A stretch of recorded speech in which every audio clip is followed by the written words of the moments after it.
Pero kung ano man yung napili mong source of income, magdadala ito ng magkakaroon ka ng bagong opportunity actually na magdadala ng magandang pagbabago sa'yo. And ito yung magdadala ng abundance sa buhay mo, guys. This is abundance of money. This is riches, guys. Ibig sabihin ito kayamanan. Kita mo, guys, napapaligiran ka ng kaperahan, 'di ba? So ibig sabihin nito, guys, yung iba sa inyo talagang unti-unti kayong makakabangon, unti-unti kayong makaka-recover, mga kapiksi.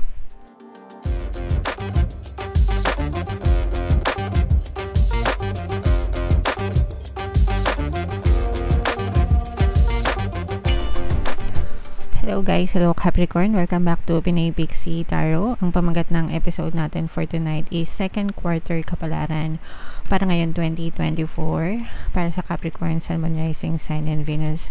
Second quarter guys, no, April, May, June. So ito yung paparating na second quarter kasi patapos na yung first quarter natin, guys. General reading lang, pwedeng mag-resonate, pwedeng hindi, combination ng positive and negative energy, guys. Unahin natin tong deck na to, mga kapiksi. Tingnan natin yung mga mensahe sa inyo ng inyong mga gabay. We have look for a sign. Meron tayong be assertive.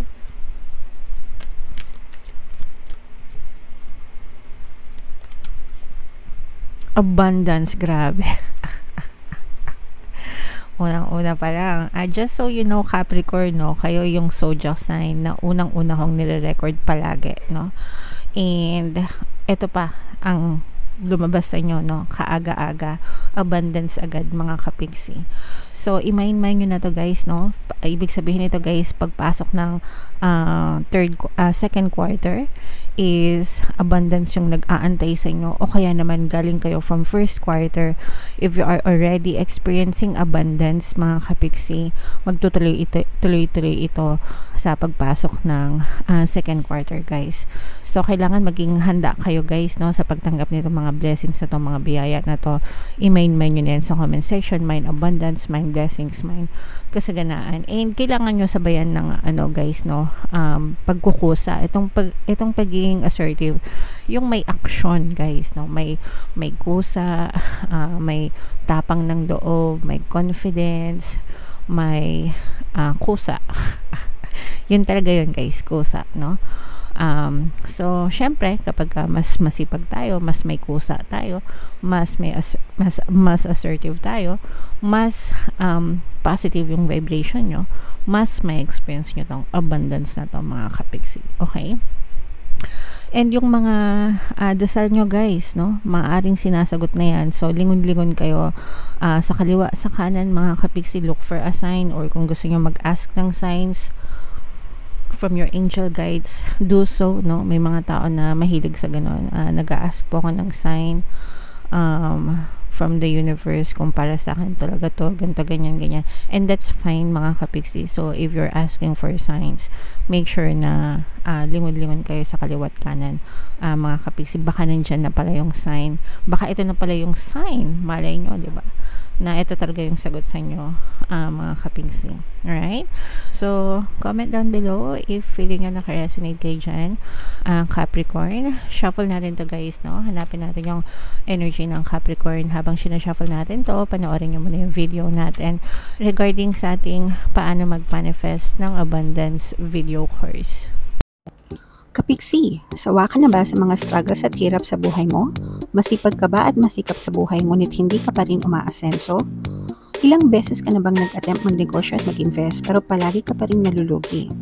Sa pagkakataon na ito ay maaaring may subconscious beliefs ka na nagiging balakid sa iyong pag-unlad at pagyaman. Introducing, paano mag-manifest ng abundance video course.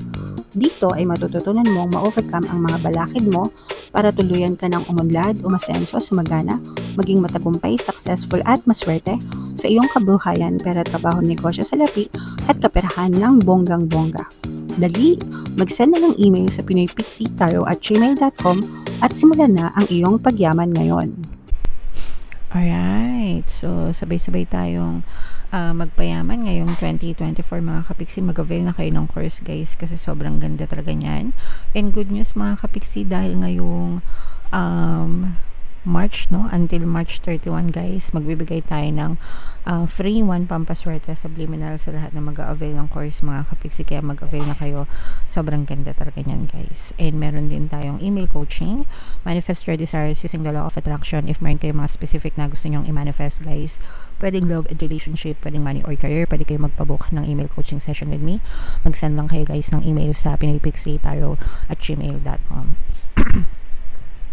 So, ang Capricorn, guys, kayo ay na-represent ng Queen of Pens sa ating spread. So, itong spread na to, guys, ay para sa April, tapos mamaya May, tapos June. Pero anytime, guys, no, sa buong reading, guys, anytime sa second quarter, pwede nyo siyang ma-experience, mga kapiksi. Okay? So, meron tayo ditong presence ng Earth sign, Capricorn, Taurus, Virgo. For some of you, maaaring may Earth element kayo sa inyong natal chart. For some of you, you may be dealing with another earth sign. Pero ito, guys, nakikita natin na parang inaalis ni universe yung mga toxic, yung mga unnecessary energy sa paligid mo na hindi nagsiserve ng purpose sa inyo, para mabigyan ng, yung iba sa inyo, guys, parang feeling ko this is holding you back. Ibig sabihin, meron kayong pagsubok na pinagdadaanan, pwedeng ngayon, pwedeng nung nakaraan pa, pero hindi pa kayo completely nakaka-move on doon sa mga pagsubok na yun, guys. And yun yung reason kung bakit na-stuck yung iba sa inyo, kung bakit feeling nyo, let's say for example, feeling nyo minamalas kayo, or feeling nyo mahirap kayo, ganyan. Kasi paulit-ulit nyong naiisip yung mga nakaraan na pagsubok sa inyo, guys. So, you have to learn to let go, mga kapiksi, para gumaan-gaan yung burdens nyo, no? Kailangan kalimutan nyo, kailangan yung tanggapin na tapos na yun, it's just a part of your past, no? Past has passed, tapos na yun. Hindi na kayo pwedeng saktan, hindi na kayo pwedeng malungkot unless na hayaan nyo yung sarili nyo na malungkot, mga kapiksi. Okay? Pero ang nakikita din natin dito, guys, is pagbangon, no? Ito yung sinasabi nating abundance. This is abundance of money, mga kapiksi. And for some of you, these are new opportunities in money and in career. Ayan, no? These are new opportunities in money and in career. Money, trabaho, negosyo, investment, whatever, mga kapiksi, kung ano man yung pinili mo na maging source of income mo. Kasi syempre iba-iba naman tayo ng sources of income. Yung iba sa atin nagtatrabaho, yung iba nagnenegosyo, yung iba nagsa-sideline, yung iba nag-i-invest, diba? Pero kung ano man yung napili mong source of income, magdadala ito ng magkakaroon ka ng bagong opportunity, actually, na magdadala ng magandang pagbabago sa'yo. And ito yung magdadala ng abundance sa buhay mo, guys. This is abundance of money. This is riches, guys. Ibig sabihin ito kayamanan. Kita mo, guys, napapaligiran ka ng kaperahan, diba?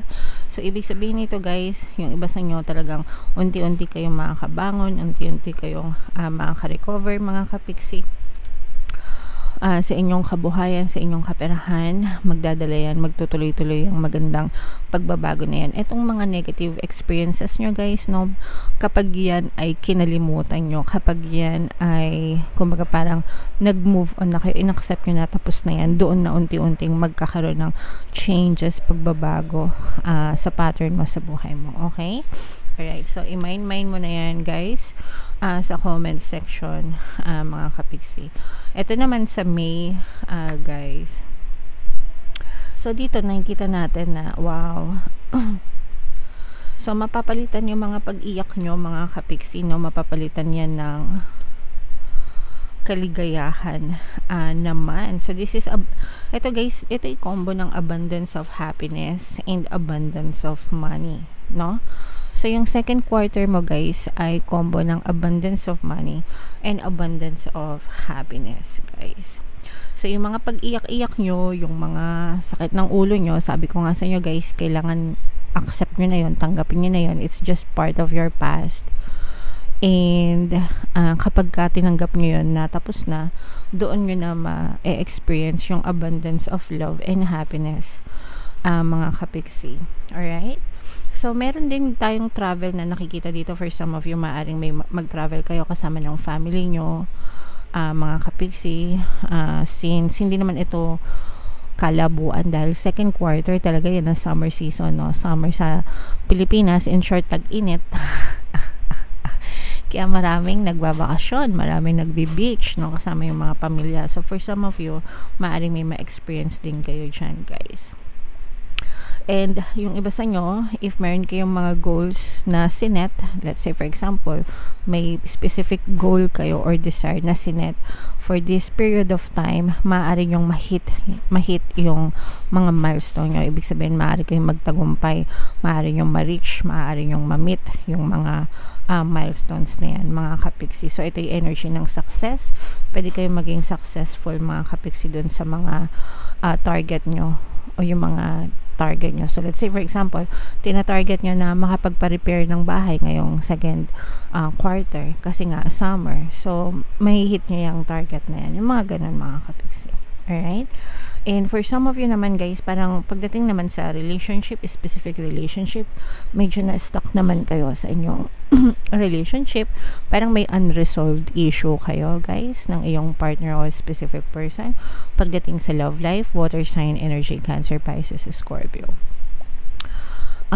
Syempre, pagdating sa relationship, guys, no, pag-uusap lang yan. Kailangan kinakausap yung partner, yung specific person, para iset yung mga expectations sa isa't isa, para ma-resolve yung mga problema nyo, mga kapiksi. I'm sensing na yung iba sa nyo parang nag-uurong sulong kayo kung ano yung gagawin nyo sa relasyon nyo or sa partner nyo, mga kapiksi. Okay? So, alamin. Syempre, kayo lang yung makakasagot nyan, mga kapiksi.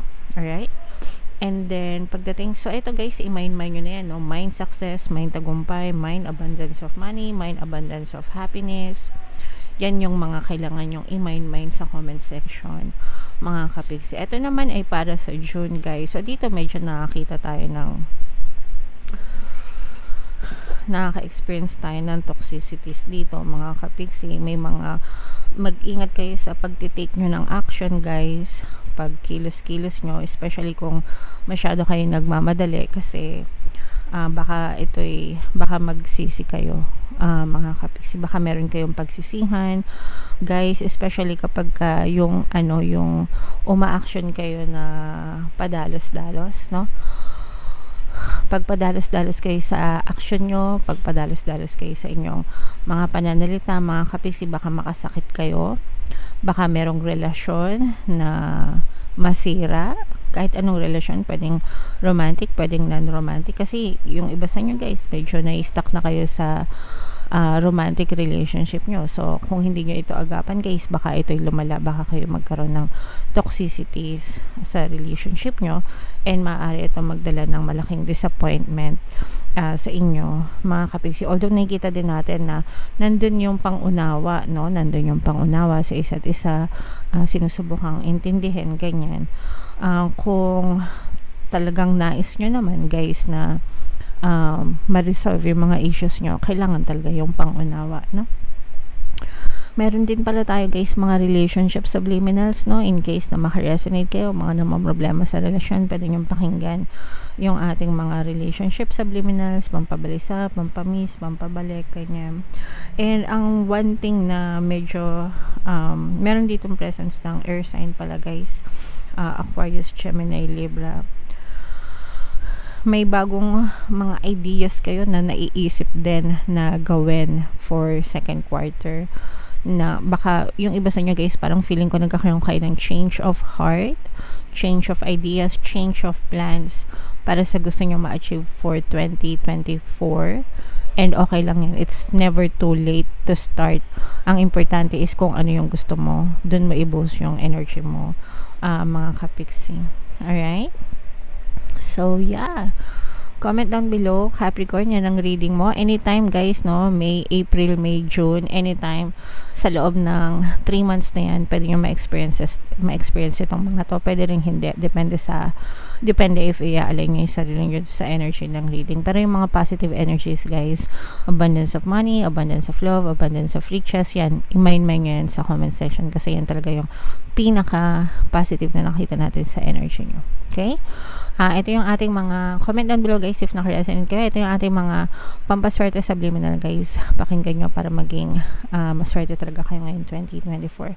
And ito naman yung ating success stories ng paano mag-manifest ng abundance video course. Click here to subscribe guys, and click here to join our membership program. Thank you for liking, sharing, and subscribing, and see you again next time.